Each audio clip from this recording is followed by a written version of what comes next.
If the August cover solicit for Marauders number 23 is anything to go by, then it looks like Tempo will soon be joining Kate Pryde's merry band of mutant pirates, the Marauders.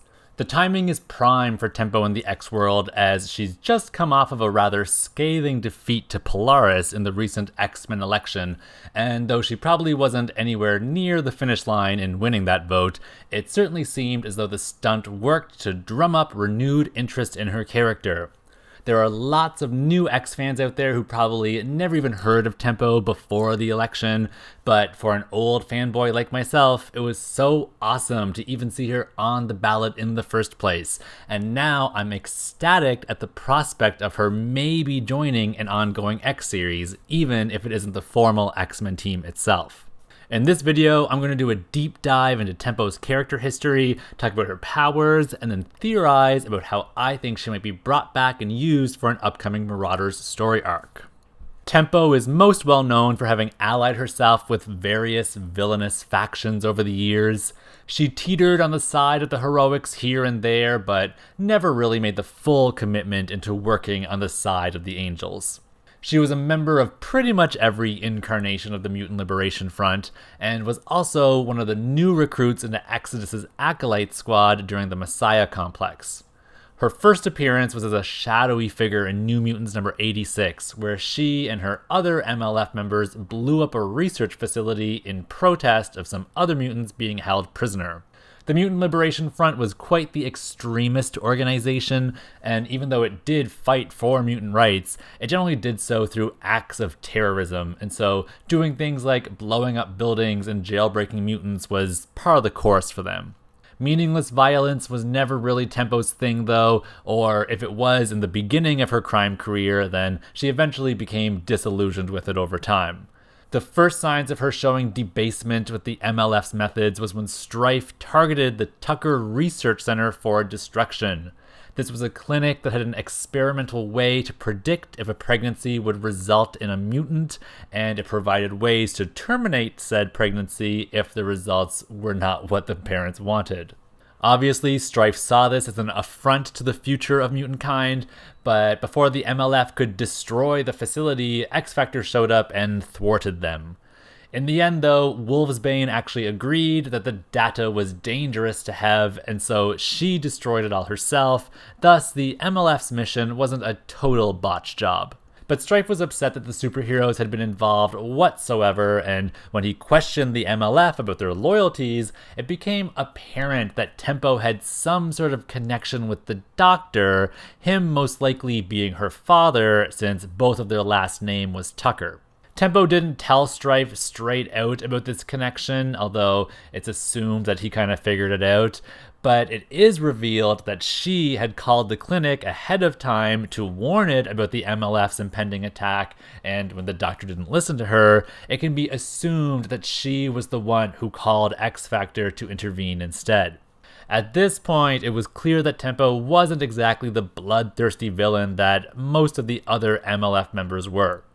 Tempo and her teammates would continue being thorns in the superheroes' sides until they were eventually taken down by the combined might of all the X-teams during the X-Cutioner's song saga, and were at last taken into custody. Eventually, though, a select few members of the MLF were broken out of their maximum security facility by Rainfire, and the second incarnation of the MLF was formed. This is when Tempo really turned over a new leaf. She started to be more vocal about her disapproval about the MLF's violent methods. It might be that her time spent locked up showed her that a life of crime wasn't really the life that she wanted to lead, and she pretty much left the group immediately after joining it. The MLF had kidnapped Henry Gyrick, and even though X-Force set out to save him, it ended up being Tempo who would betray the MLF to save Gyrick's life after it was Feral who lunged to attack him. She stopped Feral and gave X-Force enough time to rescue Gyrick, and even though Rainfire cast her out of the MLF for being a traitor, the writing was pretty much already on the wall that Tempo's life of crime was over. Cable was impressed by Tempo's strong sense of right versus wrong, and he offered her membership to join X-Force, but jumping from supergroup to supergroup wasn't really Tempo's style. Even though she didn't agree with the MLF's methods, deep down there was still a part of her that agreed with their overall objective, and so siding with X-Force and Xavier's dream didn't really jive with her. Ultimately, she decided she wanted some normalcy in her life while she figured things out, and she decided to go back to college for a bit. This change of heart didn't really last for too long though, and before she knew it, she was back on the front lines in the latest MLF incarnation, this time under Wildside's leadership of all people. This Mutant Liberation Front didn't really accomplish much beyond ransacking a research center, and even though they teamed up with X-Force to take down some of Bastion's prime sentinels, most of the team members were captured and brought into custody, Tempo included. And that was the last thing Tempo did for a long time until the Messiah complex came around. Exodus recruited a new squad of acolytes comprised of mutants who were super concerned with the welfare of the mutant population since the Scarlet Witch's decimation, and Tempo was among the members who joined. They heard about the new mutant baby being born and decided to team up with Mr. Sinister's Marauders to try and capture it. After lots of back and forth with that baby, Cable finally managed to get his hands on her and traveled into the future with her, putting an end to the alliance between the Marauders and the Acolytes after lots of fights with the X-Men. Then, after Bishop went crazy and shot Xavier, Tempo and the Acolytes managed to nurse him back to health, and Charles would eventually convince the Acolytes that their existence as a group was actually harming the mutant population more than it was helping it, which was counterproductive to what they were supposed to be doing, and so the Acolytes just formally disbanded, and some of them, including Tempo, went with Charles to join the other mutants on the island of Utopia. We never really saw Tempo do anything on Utopia though, but we know she was there because when Legion created the Age of X parallel reality, Tempo was in charge of her own attack squad called the Tempo Cadre. The Cadre had tried to stop an invading tank from getting to their fortress, but their own defensive maneuvers worked against them, and some sheet metal from the tank ricocheted up and ended up mortally wounding Tempo. With Rogue's assistance to ease the pain, Tempo ended up dying in that reality, and apparently her death transferred over to her 616 counterpart as well, as she was never seen again in Marvel Comics until her resurrection on Krakoa. And so I'll talk a bit about what Tempo has been up to on Krakoa, but first let's get into more about what Tempo can actually do with her powers. Tempo can fly, but her main power is chronokinesis, meaning that she can manipulate the ebb and flow of time around her. She can make things slow to a crawl, or she can speed them way up. Stylistically, these can take the form of time twisters, which is basically Tempo manipulating the time around a very specific area, either speeding it up or slowing it down. It's quite a fun and unique power set in my opinion, and she's used both her ability to speed and slow down time in really effective ways.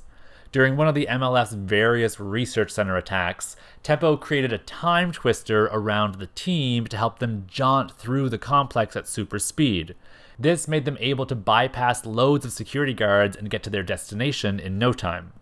She's also amplified people's own speed to be used against them, like a time when she played with Rogue's flying ability and made it so uncontrollable for her that Rogue crashed herself into a wall. She's also been shown to use her power of speeding time up in fun general ways too, that are not necessarily battle specific, like when she fast forwarded time while Boom Boom was talking her ear off just to get to the end of the conversation. Speeding time up does have its drawbacks though, as anybody's body who is affected by the power is still using the same amount of energy they would normally be using to accomplish that task, just in a super compressed period of time, so they ultimately end up feeling super tired after the speed up is done. But when it comes to battles, Tempo's power to slow time down is usually her go-to choice of power. During an MLF jailbreaking mission, she used her power to slow down the prison guards to give Thumbelina time enough to free her brother Slab, and she's used the power effectively against super beings too, like against Slayback and even Colossus. Notably, this was the power she used against Feral to stop her from killing Henry Gyrick after the MLF kidnapped him. She froze Feral in mid-pounce by slowing the time around her, saving Henry Gyrick, and showing everyone that she's not such a bad person after all. It was also the power that she used against the entire X-Men team after Bishop shot Xavier in order for her and the Acolytes to steal Xavier right from under the X-Men's noses. One of the best matchups that she's had in showcasing the limits of her power is against Quicksilver. She's had to try to slow him down at least twice before, and even though she seems to be really exerting herself every time she does it, her power only ever seems to have like a marginal effect against him. I like that this shows that Tempo can't actually stop time, only slow it down, and for speedsters who never do anything slowly, getting through Tempo's time twisters never proves to be very difficult. This cover solicit aside, Marvel has also been laying a few other hints throughout various issues that Tempo might end up joining the Marauders team. I mean, it's the only book to have had her featured at all in any capacity since her resurrection, and she's already been shown to be working with Sebastian Shaw as his private whiskey distiller, so she's already got ties to the HELLFIRE trading company, at least in this one minor way. She was also shown in Marauders number 21 as part of the HELLFIRE GALA welcoming committee, and she helped the human heroes transport through the gateways to Krakoa. I honestly never thought I'd see the day when Captain America, of all people, would be cordially greeting Tempo, but we live in a comic book world where truly anything can happen, so why not? I'll admit that both of these instances are pretty reaching in terms of hinting that Tempo is going to be joining the Marauders, but I have a sneaking suspicion that she'll be integral to the team's next little exploit, which I expect might be some sort of time travel in order to resurrect Lourdes Chantel. Tempo's powers don't really work in a time travel-y way. She can slow things down and speed things up, but not travel through time. Though with the resurrection protocol supposedly pushing mutant powers to their ultimate expression, I wouldn't be surprised if time travel of some sort was like the next evolution of Tempo's powers. My guess is that they're going to harness Tempo in some way to go back in time to either save Lourdes from the Sentinel attack that killed her, or at least be there to get her backed up in the Cerebro database so they'll be able to resurrect her in the present day. I have a great video where I gush over my love for Lourdes Chantel, so be sure to check that out if you don't really know who this chick is that I'm talking about. But regardless of if I'm right or wrong in why she joins the Marauders, I sure hope it's true that she does at least join the team, because she's a character that deserves a real shot at getting some limelight, and I think that her unique time-warping abilities would make for some really fun battle scenes. So that's my take on Tempo and why I would like to see more of her. Please let me know what you think about this character. If you didn't know much about her before, then I hope that you might have learned a little bit about her from this video. And if you already knew everything about her, then be sure to leave me some comments and let me know if I missed any important details on her history. If you liked this video, then be sure to browse around my channel for more character spotlighty kind of videos. You can also check me out on social media, where I post whatever random comic book panel I feel like posting, usually with a fun, quippy commentary that at least some people find funny. Thanks for stopping by and watching this video today, and be sure to come back again soon for more Great X-Mentations.